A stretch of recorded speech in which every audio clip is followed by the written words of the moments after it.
हे ज्ञानदीप्त उत्कलीय माने विभिन्न समय उत्कल मातार अनेक सुयोग्य संतान माँ माटी मातृभाषा वीरत्व देखाई समर्पित भाव देखाई पराक्रम देखाई देशप्रेम भाव देखाई आम सम्मुखरे चिरदिन अमर हो रही जाइछन्ति। सेहीपरि किछि महापुरुष देशप्रेमी महानुभव व्यक्तित्व को सारा जीवन मने पकाइबा आमर कौन कर्तव्य नुहे। हम बंधुगण से क्रम आज मोर उपस्थापन रे सेहीपरि एक विशिष्ट प्रतिभा को मुझे से हेउछन्ति जहाँ को समस्ते जानिछन्ति सम्राट खारवेल। मगधाद्वीप अशोकंक आधिपत्य कलिंग तार स्वाधीनता हराइथिला। चंडाशोकंक प्रचंड खंडाघात 1 लक्ष कलिंगवासी निहत होइथिले एवं सार्ध 1 लक्ष कलिंग सेना क्षतविक्षत होइथिले। तथापि साहसी कलिंगर स्वाधीनता आकांक्षा निर्वापित होई नथिला। ए जाति वीर जाति थिला। ख्रीष्टपूर्व 236 शब्दरे अशोक यह लीला संवरण कले। कलिंगर स्वाधीनता पिपासा जाग्रत होई उठिला। चेत बा चैत्रराज कलिंग को मगध कबलरू मुक्त कले। एही मगध विजेता चैत्रराजंक सुयोग्य पुत्र ही ऐर महामेघ वाहन खारवेल। चेतराज कलिंग को स्वाधीन करिवार 23 वर्ष परे ख्रीष्टपूर्व 197 अब्दरे खारवेल जन्म ग्रहण कले। बाल्य जीवन 15 वर्ष से क्रीड़ा कौतुक आमोद प्रमोदरे अतिवाहित करथिले। खारवेल थिले क्रीड़ा कुशल पारिधिपटु और रण निपुण। खारवेलंक से बाल्य जीवन ही तांक भावी विशाल जीवनर मूल भित्ति थिला। 15 वर्ष बयसरे अर्थात ख्रीष्टपूर्व 182 अब्दरे से यौवराज्यर अभिषिक्त हेले।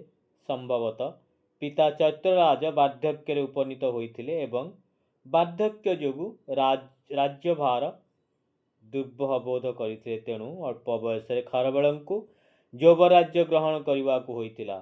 युवराज पदरे अभिषिक्त हेबा परे खारवेल राजधर्म शिक्षा आरंभ करथिले।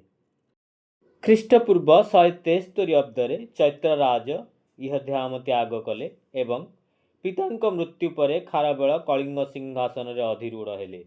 सेतेबेलकु खारवेलंक बयस मात्र 24 वर्ष। सकल शास्त्र निपुण सर्वगुण संपन्न खारवेल सिंहासन आरोहण करी कलिंग राज्य परिपालन कले। से पारंपरिक क्रमे जन्य थिले हैं ब्राह्मण पौरोहित्य रीति तांकर राज्याभिषेक होइतिला। सेही अभिषेक दिवसरु तांक जीवनर धर्म समन्वयर आरंभ हैला। खारवेलंक सेही राज्याभिषेक वर्ष कलिंग व्यापी भीषण झड़ तोफान होइतिला। तोफान रे कलिंग राजधानी तोसली नगर प्राचीर और दुर्गद्वार भांगी जाइतिला। सेही तोफान थिला खारवेलंक भावी संग्राममय जीवनर सूचना। राजत्वर प्रथम वर्ष से जीर्ण राजधानी संस्कार कले एवं दुर्ग और प्राचीर निर्माण कले। सेही वर्ष खारवेल राज्य रक्षा और प्रजापालन निमित्त दुर्ग और प्राचीर निर्माण राजधानी पर्यंत जल प्रणाली खनन एवं सेना संगठन रे समस्त समय विनियोग कले। खारवेलंक कलिंग राजधानी तोसली नगरी प्राची नदी कूलरे धौली पहाड़ निकटरे अवस्थित थिला। आधुनिक पुरी जिला भुवनेश्वर सहर समीपवर्ती प्राची नदी कूलरे धौली पहाड़ चतुर्दिगरे तोसली नगरर क्षीण आभास मिले। धौली पहाड़ और हाथी गुंफा तोसलीर परिचय दिए। खारवेल प्राची नदीरू तांक राजधानी तोसली पर्यंत नाळ खोलाई नेइथिले। खारवेलंक राजत्वर द्वितीय वर्षरे आंध्रराज अभिमुखरे अभियान कले। विपुल उत्कल बाहिनी खारवेलंक नेतृत्व आंध्र प्रदेश प्रवेश कले।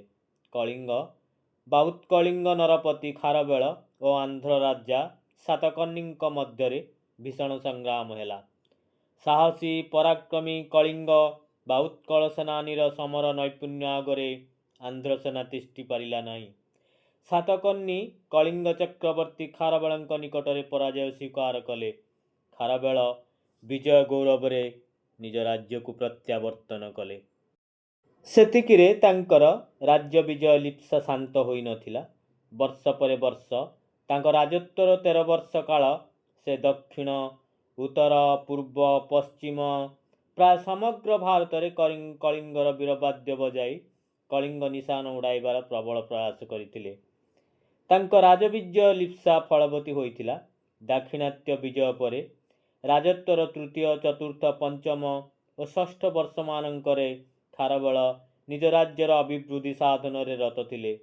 ସଙ୍ଗୀତ, ସାହିତ୍ୟ ଚର୍ଚ୍ଚା, ଦୁର୍ଗ ନିର୍ମାଣ, ଜଳ ପ୍ରଣାଳୀ ଖନନ ଓ ଦୀନ ଦୁଃଖୀର ଅଭାବ ମୋଚନ ଦିଗରେ ଏହି 5 ବର୍ଷ ବିଶେଷ ଭାବେ ଅତିବାହିତ କରି ରାଜତ୍ୱର 7ମ ବର୍ଷରେ ରୂପସୀ ଗୁଣବତୀ ସାବିତ୍ରୀ ରୂପୀ ପତ୍ନୀ ସନ୍ଧାନରେ ଖାରବେଳ ଉତ୍ତର ଭାରତ ଯାତ୍ରା କଲେ।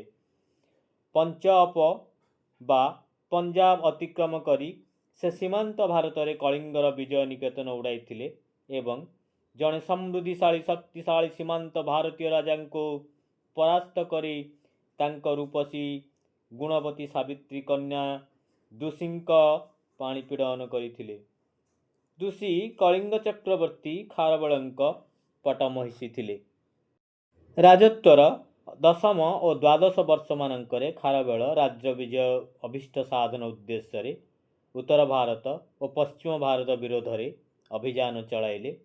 ଉତ୍ତର ଭାରତରେ ସେ ଅବଲୀଳାକ୍ରମେ ନିଜର ଆଧିପତ୍ୟ ପ୍ରତିଷ୍ଠିତ କରିପାରିଥିଲେ। ପଶ୍ଚିମ ଅଭିଯାନରେ ତାଙ୍କୁ ମୂଷିକ ରାଜ୍ୟ ଭିତରେ ପ୍ରବେଶ କରିବାକୁ ହୋଇଥିଲା। ମୂଷିକ ରାଜା ଆନ୍ଧ୍ର ରାଜା ସାତକର୍ଣ୍ଣୀଙ୍କ ମିତ୍ର ଥିଲେ।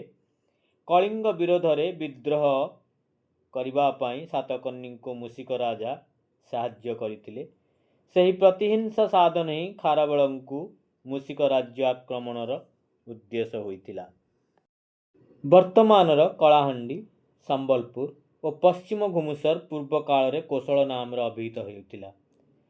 ମୂଷିକ ରାଜ୍ୟ ପ୍ରତିଷ୍ଠିତ ଥିଲା ସେହି କୋଶଳ ରାଜ୍ୟର ପଶ୍ଚିମରେ। ଘୁମୁସର ପ୍ରଭୃତି ରାଜ୍ୟର ଭଞ୍ଜବଂଶୀୟ କାଶ୍ୟପ କ୍ଷତ୍ରିୟମାନଙ୍କୁ ମୂଷିକ ରାଜା ବାରମ୍ବାର ଆକ୍ରମଣ କରୁଥିଲେ।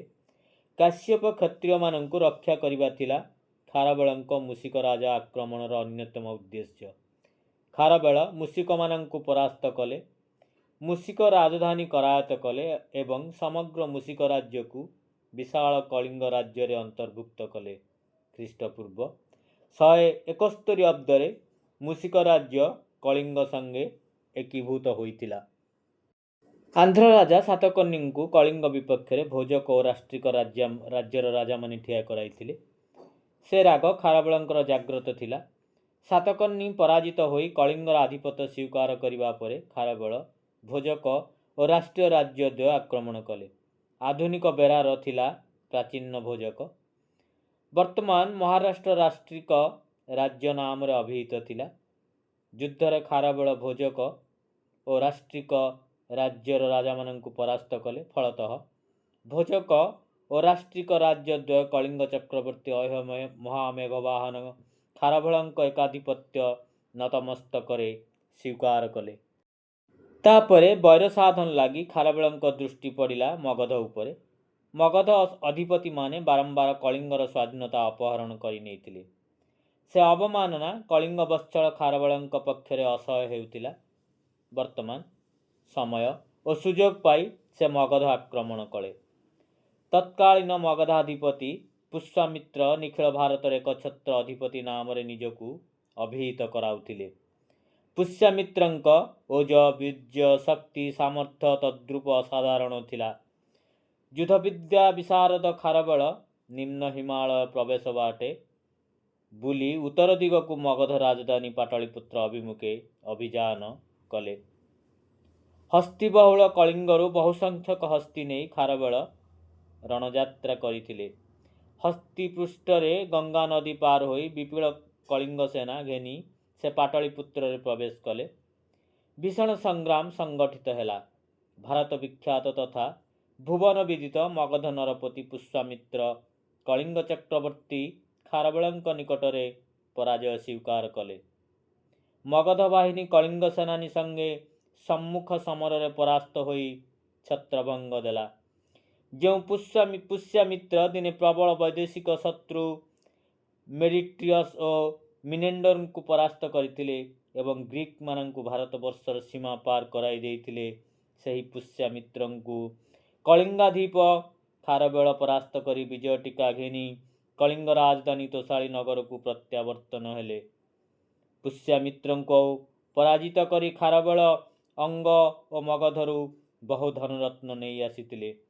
मगध नरपति माने कलिंगरू से समस्त जैन मूर्तिमान लुंठन करि नेइथिले।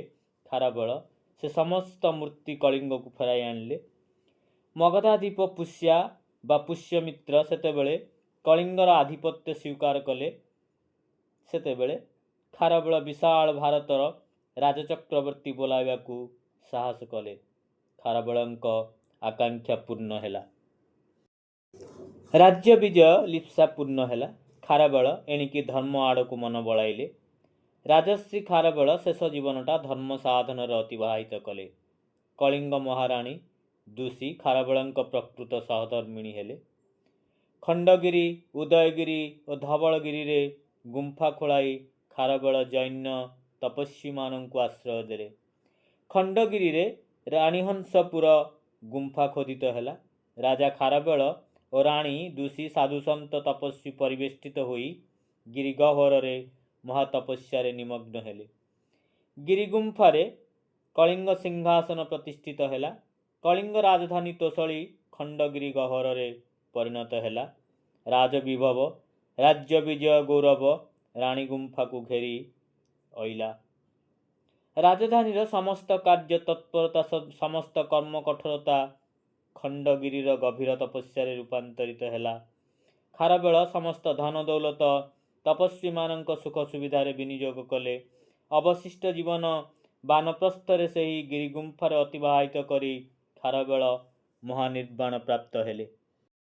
खारवेलंक कीर्तिमाला खंडगिरी उदयगिरी धौलीगिरीर प्रस्तर मानकरे अद्यापि खोदित होई रहिछि। से खोदित अनुशासन खारवेलंक महात्म्यर सूचना मिले। खारवेलंक प्रस्तर खोदित अनुशासनर भाषा मागधी प्राकृत मिश्रित पाली। सेही भाषारू ओडिया भाषार क्रम विकसित होइअछि। खारवेल ओडिया भाषार जन्मदाता कहिले अत्युक्ति हेब नाही। खारवेल ओडियार चिरंतन गौरव। खारवेलंकु राजत्व हिमालय ठारू कुमारिका पर्यंत समस्त भारत कलिंगर एकाधिपत्य स्वीकार करिथिला। गंगा ठारू गोदावरी पर्यंत एवं विंध्य ठारू महोदधी पर्यंत कलिंग राज्यर सीमा निर्दिष्ट थिला सत्य, किंतु कलिंगेतर राज्य एकेत कलिंगर अंतर्भुक्त थिला अथवा कलिंगर आधिपत्य स्वीकार करिथिला। संगीत साहित्य शिल्प स्थापत्य और रणविद्यारे कलिंग सेतेबेले निपुण थिला। खारवेलंक समय रे कलिंगर लोकसंख्या थिला 38 लक्ष। प्रजापालक थिला राजार प्रधान धर्म। कलिंगर ही गौरव कहानी गिरिगुंफार प्रस्तर देहरे खोदित होई रहिछि। सेही अनुशासन खारवेलंक कलिंगर महिमा कीर्तन करुछि। इतिहास चिरकाल खारवेलंक गौरव कीर्तन करुथिब।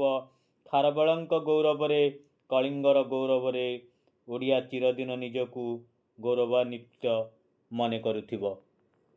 महामेघवाहन ऐर खारवेलंक पई समर्पित मोर स्वतंत्र उपस्थापन यदि आपण मानकु भल लगी थाए तेबे चैनल को लाइक शेयर सब्सक्राइब करिवे। धन्यवाद। वंदे उत्कल जननी, वंदे उत्कल जननी, वंदे उत्कल जननी।